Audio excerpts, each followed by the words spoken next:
I'm Chris Baelish from On the Red Carpet. Bruce and Helen, what do you like about coming to Comic-Con? Well, we're both virgins, you know. Well, we're not anymore. I was just ravished. I don't know about you. Were you ravished? Ravished.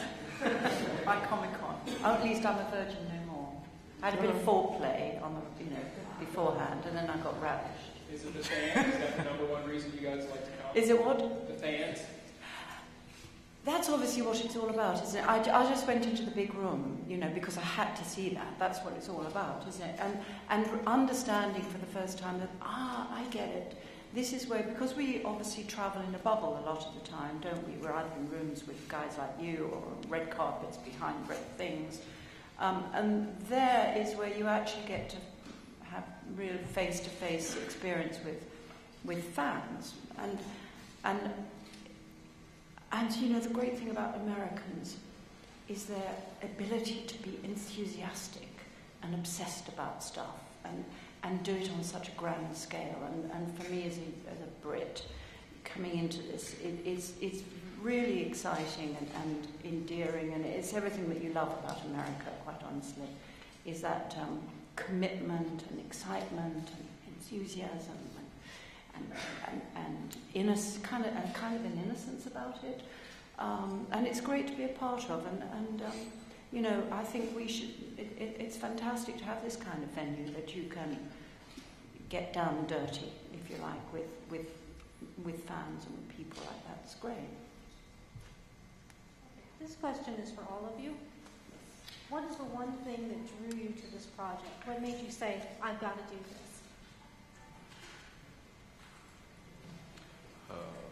Well, for me, that's very difficult in the fact that it was actually, this was kind of a dream project in many ways. First off, the people involved. It is very, very rare that you get the opportunity to work on a project with so many extraordinarily talented people, and that for me was certainly a major draw card. And in addition to that, it would also have to be the way that this script was written. It's a character-driven film, and the characters were wonderfully written. For me, I play a CIA hitman, ostensibly, but you also get to see this other side to him, that he has this family life that he's trying to balance out, and that's something quite rich and great territory to explore, and something that I certainly hadn't seen or played. So that's what it was for me. Bruce, you want to go next, or Helen? That I was talking with Lorenzo about this, I think 2 years before we started shooting, and there was never any way either you or I could ever have imagined the richness of what a film can be that has a huge cast of characters in it, when all those characters are played by actors you know and love, and I was already a fan of for a long time, and I was excited all the time. And what? Who's? Oh, and just excited, and it doesn't.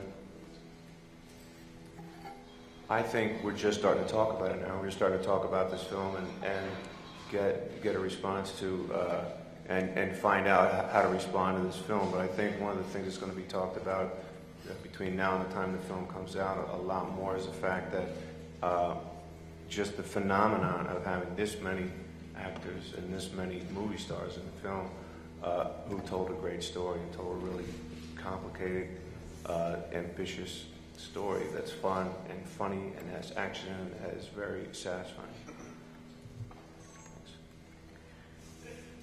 More? Me? Not the Queen. Bruce Willis. Evening dress machine gun. Gotta do it. And Warren and Cully, do you want to chime in, obviously, about the creation of it? You've got to remember, it's going back a long time for me. That's, 7 years ago I wrote that? I mean, I've got to go to him to check. It's been that long. I don't know, the whole process from there to here is frankly a bit bizarre. I mean, when things got rolling, my agent was telling me who had been signed, and at one point I asked if she was drunk. Because, I mean, not only there has not been a comic book adaptation with a cast like this, and frankly, there's not going to be a film this year with a cast of this quality. I'm just knocked flat, really.